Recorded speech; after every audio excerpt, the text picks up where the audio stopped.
noite, seja bem-vindo a mais um episódio do Pop Fusion Podcast. Eu sou Celeste Santos, sua host, e esse é o nosso convidado da noite, Caleb Rodrigues. E nós vamos debater o ponto de vista de um fã de música pop e jornalista sobre a influência das mídias digitais na indústria musical. Boa noite, Caleb. Boa noite, Celeste. Como você está? Estou muito bem, muito obrigada por ter aceitado o convite. Hoje é uma noite para a gente debater aí alguns temas que nós gostamos muito de falar e eu espero que seja proveitoso tanto para a gente quanto para quem está nos assistindo. Então, Caleb, para nossa primeira pergunta da noite, vamos aqui. De acordo com seu ponto de vista, qual a influência das mídias digitais aí na indústria musical atualmente? Eu acho que hoje em dia os artistas estão se adaptando mais para com as novas tecnologias, novas formas de divulgação.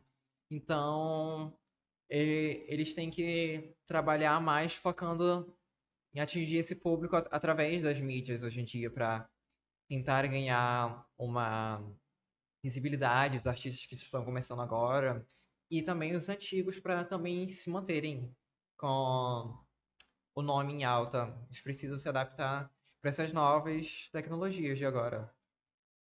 Então, um assunto assim que é um pouco polêmico nas redes sociais é: você acha que por causa dessas novas mídias que estão surgindo, tipo TikTok, Reels e vídeos mais curtos, os artistas estão mudando o tempo de duração das músicas?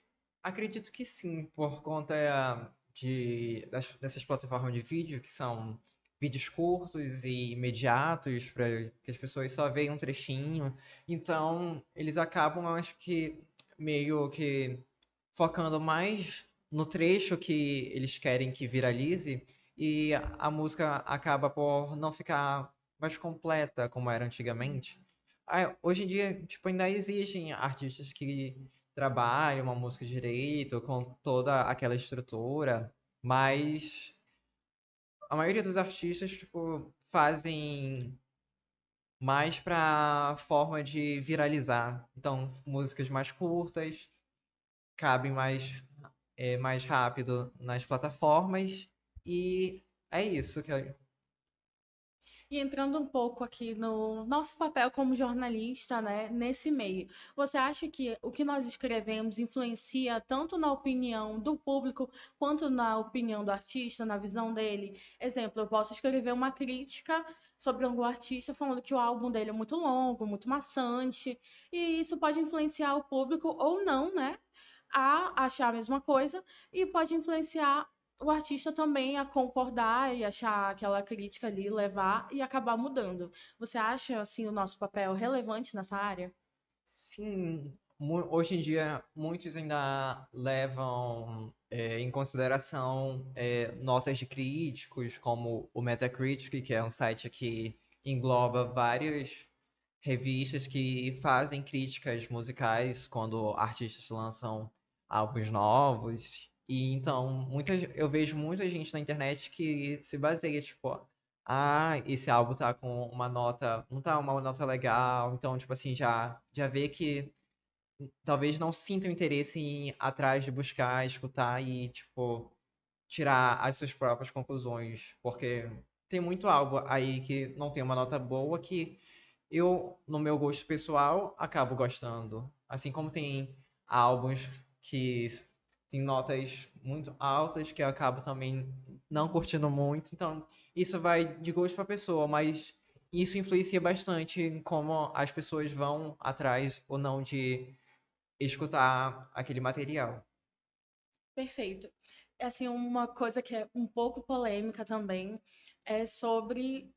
Vamos entrar numa coisa que a gente gosta de debater bastante, sobre as masters. A gente tem o caso da Taylor, que ela teve as dela roubada e agora ela tá regravando. E tem gente que não gosta e fala que tá muito longo, porque as regravações têm as From the Vault, né? Que são as músicas que não foram lançadas por ela e ela tá aproveitando as regravações.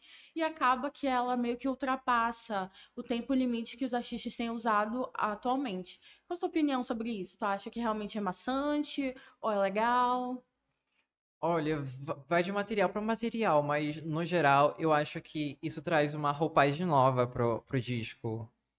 Porque só lançar as músicas antigas por lançar acho que acaba ficando mais do mesmo. Ela trazendo essas músicas que foram escritas na época pro álbum e ficaram de fora, acho que traz, assim, um upgrade no álbum e uma forma de chamar um público novo também, conhecer, tipo, ver, olha, são músicas novas que também acompanhando o álbum.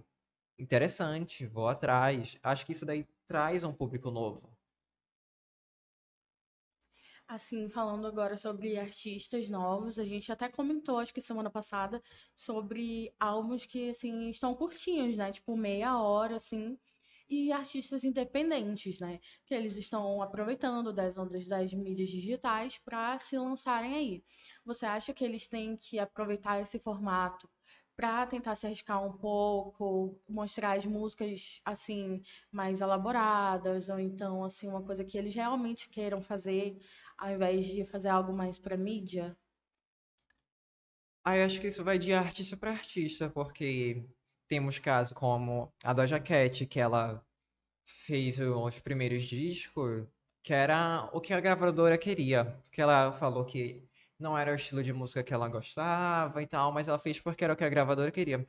Calhou de agradar o grande público, agradou bastante. Muita gente gostou bastante da música e ficou assim chocado quando ela falou que ela não se identificava com aquele material e que ela lançou por conta da gravadora. Mas eu acho que os artistas devem fazer o que eles se sintam bem, né? Que foi como ela lançou no último disco dela, que era uma sonoridade não tão distinta como ela queria se desvencilhar, mas acabou trazendo um som novo para a discografia dela, que era o que ela se identificava, né? E tem muitos artistas, mesmo independentes, que não se deixam levar, assim, apesar dessas coisas. Mas acho que vai do artista ele ver o que ele quer. Se ele quer, tipo, uma grande nome, virar um grande nome, assim, acabar se rendendo aos padrões atuais, ou ele querer continuar autêntico. Mas também pode calhar do autêntico dele, ou a imagem dele ser aquilo que tá em alta também, né? Você falou da Doja Cat, eu acho que um ponto interessante a se falar dela é a questão de como ela está trabalhando a imagem dela. Porque as pessoas falavam muito, e agora ela basicamente deu um rebrand total, né? Ela tá, assim, mudou o cabelo, descoloriu a sobrancelha, raspou a sobrancelha, ela tá mudando ali. Você acha que tem, assim, um pouco da influência das mídias, dos comentários das pessoas nas redes sociais e afins sobre a imagem dela? Sim, sim. A forma como o artista se mostra, eu acho que isso também ajuda ou não em como o trabalho dele vai ser recebido, né? Tipo, se for uma pessoa que, é, como eu explico, que não liga pra imagem, faz o que quer, às vezes pode não agradar um público e as pessoas não procurarem consumir aquele conteúdo do artista. Assim como tem bastante artista que se importa bastante com a própria imagem, tipo, sabe exatamente o que vai fazer, o que não fazer, pra não dar nenhum deslize pra dar o que falar na internet. Mas tem muitos artistas que usam disso pra vender a Dar uma música, engajada e polêmica. Vou fazer aqui uma coisa assim pra chamar a atenção, pra ver se o público vem até mim pra ver meu material. se aproveita um pouco, né, Sim. da onda para poder. A gente falando sobre um pouco a Doja Cat, como ela tá mudando, eu lembrei que a gente falava um pouco sobre a Dua Lipa, né, há um tempo atrás. A Dua Lipa que ela vem mantendo uma linha ali top de sucessos, mas porque ela mantém um estilo musical. E é aquilo que até a gente conversava, que até você comentou, que é um mais do mesmo, né? Você acha que é uma boa estratégia para se manter ali no topo e também se manter a imagem dela nas mídias sociais, comentários sobre as músicas novas, é sempre ali manter o mesmo estilo, basicamente, ela não muda.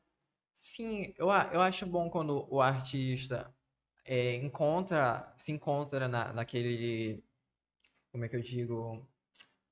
Naquele meio, naquele Sim, sim, estilo. naquele estilo. Encontra seu estilo ali e fica confortável, mas também admiro bastante artistas que gostam de se reinventar, procurar novos Novos gêneros, gêneros, essas coisas. ritmos. Porque no primeiro disco dela foi um disco assim mais pop atual. Quando ela foi pro segundo, ela deu uma mudada. A- Ela deu uma mudada, que ela veio aquela coisa mais Uhum. oitentista, synth pop, e trouxe assim uma roupagem nova para a discografia dela. Agora, o lançamento novo dela, ele não destoa muito do que foi lançado no álbum anterior, mas traz uma coisinha ali nova, diferente, apesar de ser numa linha assim quase parecida. Então, eu acho válido, sim.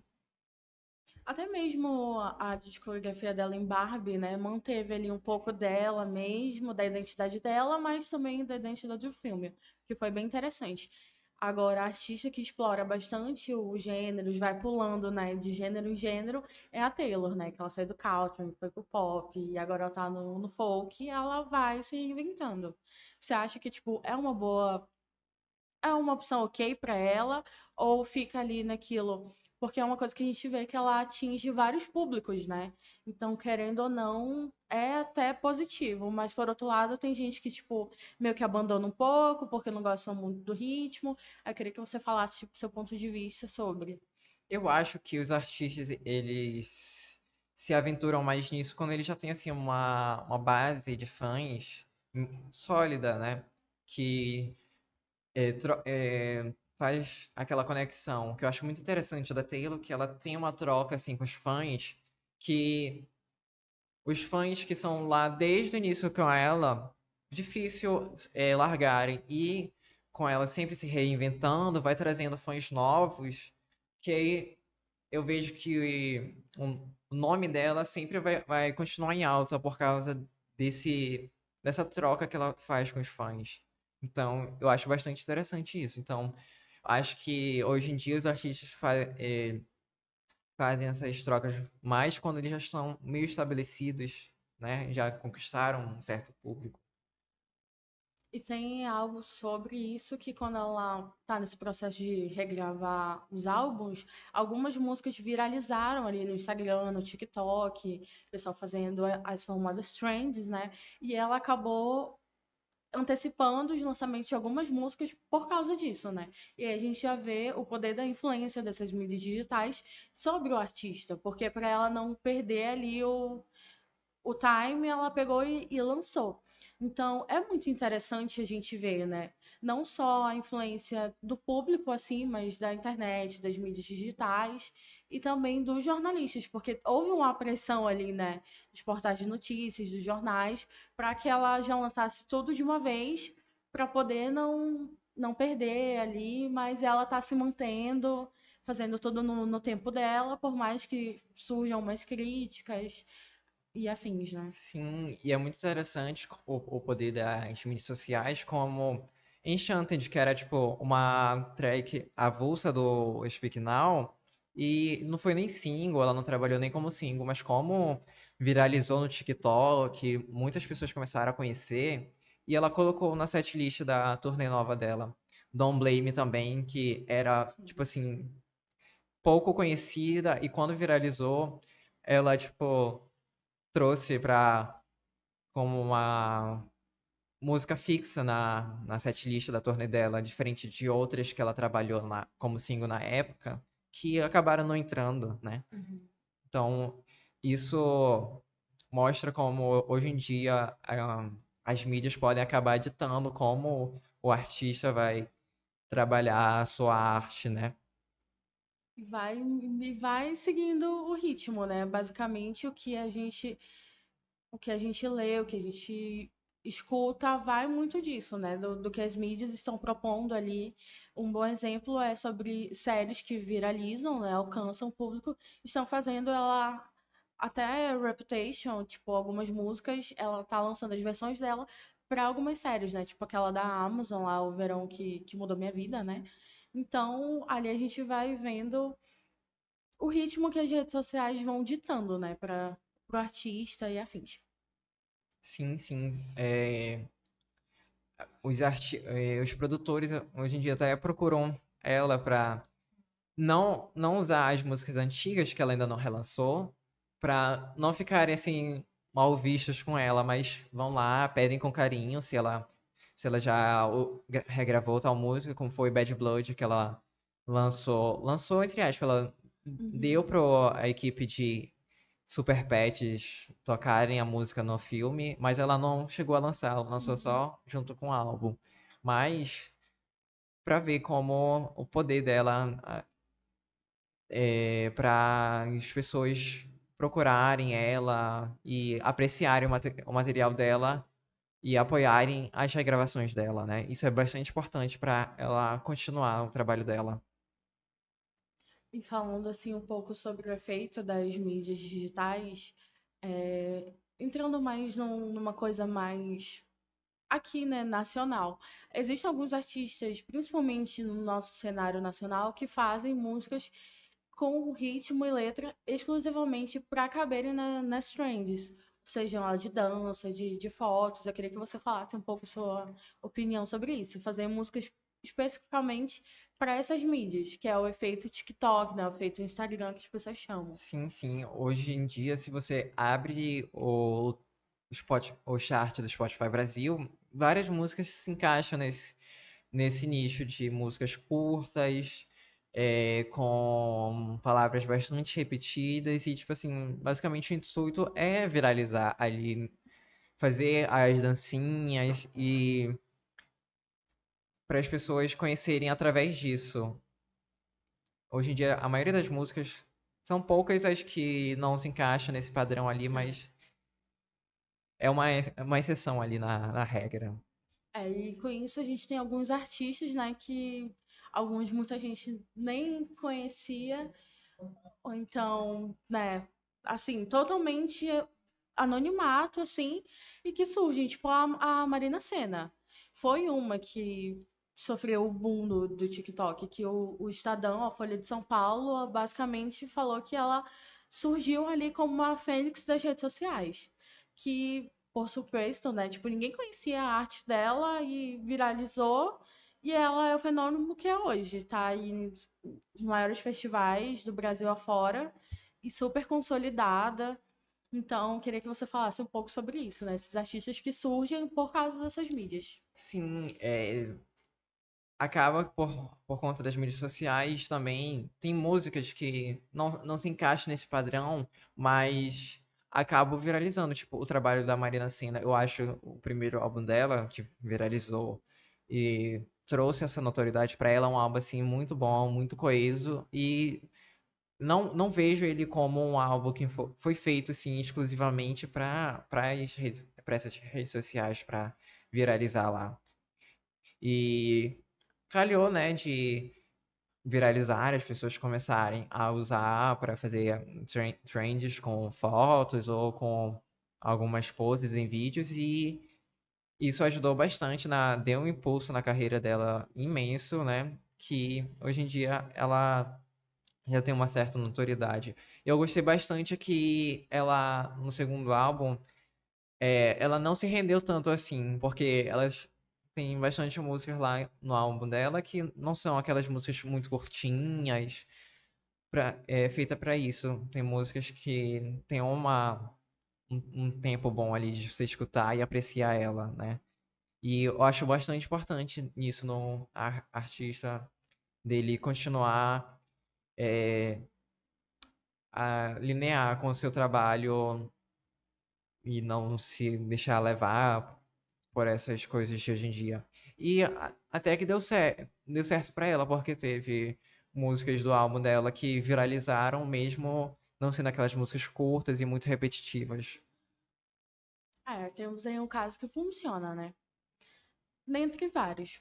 Então, Caleb, acho que esse foi, né, o nosso bate-papo aqui. Muito obrigada por ter aceitado o convite, por ter vindo aqui Que falar, isso. que é um tema que a gente gosta muito de Sim. falar, né, no E nosso sempre pessoal. Assim, a gente está sempre falando sobre música, sempre falando sobre música pop, e que a gente possa, né, trazer mais temáticas assim, porque realmente a gente, como jornalista, a gente tem que estar mais atento, né, a Sim. essa influência tanto das mídias digitais, na indústria da música, no nosso trabalho, a influência do nosso trabalho também, né, que a gente usa muitas mídias digitais para trabalhar não só os nossos textos, mas as nossas opiniões, e a gente faz algumas avaliações sobre música, álbuns, artistas, uma coisa que a gente traz bastante, né? E é uma coisa assim que a gente tem que ficar atento, né? Não Sim. só a gente, mas como o público no geral, sobre como as nossas opiniões, elas podem ser um pouco ali influenciadas sobre as mídias digitais. Que assim, a gente vai meio que numa onda. Uma música pode até ser boa, mas a gente vê uma avaliação ali. Ah, o crítico musical tal falou na Rolling Stones que o álbum é ruim, a música é ruim. Então a gente fica nessa de não vou nem ouvir, deve ser ruim. Aí passa um tempo, aí você ouve a música aleatoriamente e fala, nossa, mas é boa, a música tem potencial, Já me né? ocorreu bastante isso de deixar passar lançamentos assim e tempos depois de escutar eu ficar, gente, como é que eu nunca escutei essa música? Ela é muito boa. Pelo nosso gosto, né? A gente Sim. ouvir, tentar, experimentar, ver o que funciona pra gente e dar nossa opinião nas mídias digitais, porque cada um tem seu gosto, né? Vai mudando de pessoa pra pessoa. E a internet aí tá livre pra isso, pra gente falar, né? Se uma música vai funcionar pra gente ou não. Então, mais uma vez, muito obrigada, Caleb. Eu que Esse foi o agradeço. nosso episódio falando, né, sobre um ponto de vista não só de um jornalista, mas como um fã de música, um grande apreciador, o Caleb, assim, que ele tem milhões de playlists de mais aleatórias possíveis, é a pessoa mais eclética que tem. Então, ele tem bastante propriedade para falar sobre isso. Então, muito obrigada. Esse foi mais um Pop Fusion Podcast. Caleb, faço seus agradecimentos. Agradeço pela participação aqui. Foi muito proveitoso esse bate-papo que nós tivemos aqui hoje e que o público de casa também possa gostar e também se atentar a ter a própria opinião, buscar saber se é do seu gosto a música ou não. Não se deixar influenciar. Tipo, as críticas são boas, são coisas essenciais para essa indústria, sim, mas nós temos que ter nossa própria opinião. Não deixar que outras pessoas opinem sobre o que são os nossos gostos. Então, público aí de casa, fique à vontade para comentar ou então para fazer suas próprias opiniões, suas próprias críticas, suas próprias análises e falar, né, se já aconteceu com vocês isso de assim, não vou ouvir, mas e depois acabou gostando, o que acontece isso, a gente gostar e viciar na música, virar aí um repeat. Então, muito obrigada pela participação, Caleb, muito obrigada a você que está nos assistindo, nos ouvindo.